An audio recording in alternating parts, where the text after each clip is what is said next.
한참을 달려 도착한 에트르타. 19세기까지는 한적한 바닷가 마을에 지나지 않았던 이곳은 수많은 화가들과 작가들의 발길이 이어지며 유명해지기 시작했는데요.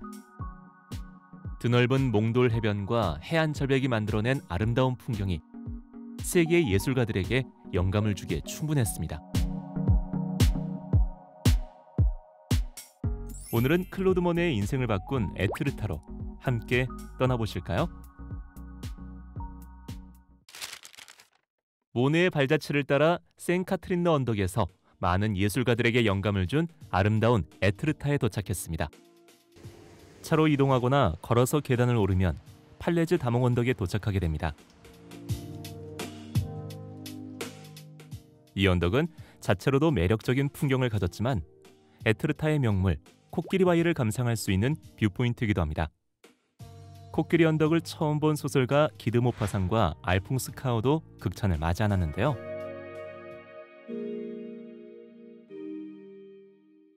서키암 절벽에 파도가 구멍을 뚫은 모습이 마치 코끼리가 바다에 코를 담고 있는 형상 같아 기드 모파상이 이름 붙인 코끼리 바위.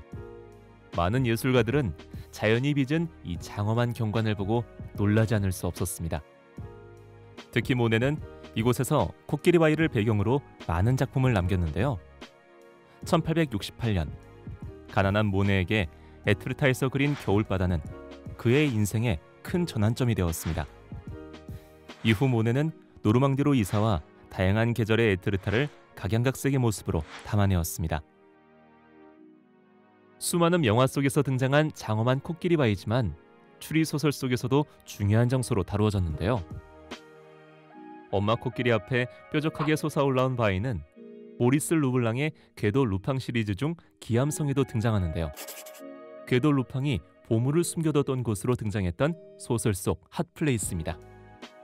엄마 코끼리 언덕에 올라야만 보이는 아빠 코끼리는 크고 듬직한 덩치를 자랑합니다. 가운데 위치한 엄마 코끼리는 콧날이 날렵하고 뚜렷합니다. 모네와 그의 스승이었던 외젠부 등의 작품에 담겨져 있는 그 바위로 우리가 작품 속에서 가장 많이 접하는 에트르타의 코끼리 바위입니다. 가장 오른쪽에 위치한 아기 코끼리는 작고 통통한 바위를 가리키는데요. 아기 코끼리 바위, 정말 귀엽지 않나요? 에트르타가 한눈에 보이는 언덕, 모처럼 맑은 날씨라 더욱 멋지네요. 저는 지금 에트르타에 나와 있습니다. 에트르타라고 하는 곳은 이전에는 한적한 어항이었는데 갑자기 사람들의 마음을 사로잡습니다. 그 사로잡았던 이유 중에 하나가 알퐁스 카오라고 하는 분이 이 바다를 소개했었던 한 문장 때문입니다. 뭐라고 소개했냐면요. 친구에게 바다를 보여주어야 한다면 에트르타를 보여주어라. 처음 보는 바다를 보는 친구들에게 해줬던 이 말 때문에 많은 사람들이 이곳에 찾아왔고요. 특별히 파리 사교계, 돈 많은 분들이 이 지역에 찾아오면서 유명 휴양지가 되었습니다. 그리고 그 이후에 기드 모파상이라고 하는 분이 이곳을 설명하는 문학적 단어를 만들었는데요. 코끼리가 마치 코를 바다에 담그고 있는 것과 같다 라고 하는 단어 때문에 이 지역은 코끼리 바위라고 하는 명칭까지 붙여지게 됐습니다. 주변에 비슷한 지역까지 쭉 합쳐져서 아빠 코끼리, 엄마 코끼리, 아기 코끼리 이렇게 세 개 지명들이 좀 붙여졌는데요. 여러분들이 뒤에 보시는 장면은 엄마 코끼리라고 불리는 일종의 대단한 이 지역의 특별한 장소라고 보실 수 있을 것 같습니다. 제가 있는 지역은요, 여러분들이 에트르타 해안가에서 쭉 올라오시게 되면 볼 수 있는 언덕인데요. 이 언덕 올라오시면 하늘과 그리고 노르망디 해안가 그리고 에트르타의 유명한 코끼리 바위까지 한꺼번에 보실 수 있는 장소입니다. 사실 밑에서 이쪽까지 올라오시기 힘드실 수도 있겠지만 꼭 올라와서 이 지역에서 에트르타를 보시길 저는 강력하게 추천합니다. 이쪽 지역에 올라오니 정말 다양한 것들이 보이기 시작하는데요. 제가 뒤쪽에 보이시는 성당이 하나 있을 텐데요. 이 성당은 이 마을의 유래와 함께 시작이 됩니다. 이 마을은 어촌 마을이었어요. 저희가 바다는 사람들이 알 수가 없죠. 바람이 많이 불지 잠잠해질지 그리고 험난하게 배를 뒤집을지 알 수가 없습니다.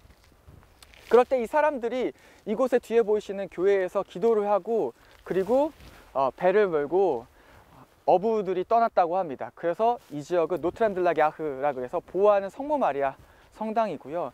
이곳 성당 뒤쪽으로 보시게 되면 좀 비슷한 뾰족 튀어나온 하얀색 건물을 여러분들 보시게 될 거예요. 이 지역은 대서양과 연결되어 있는 노르망디 해안가입니다. 그래서 대서양을 최초로 횡단했었던 비행기가 하나 있었는데 흰새라고 하는 비행기였습니다.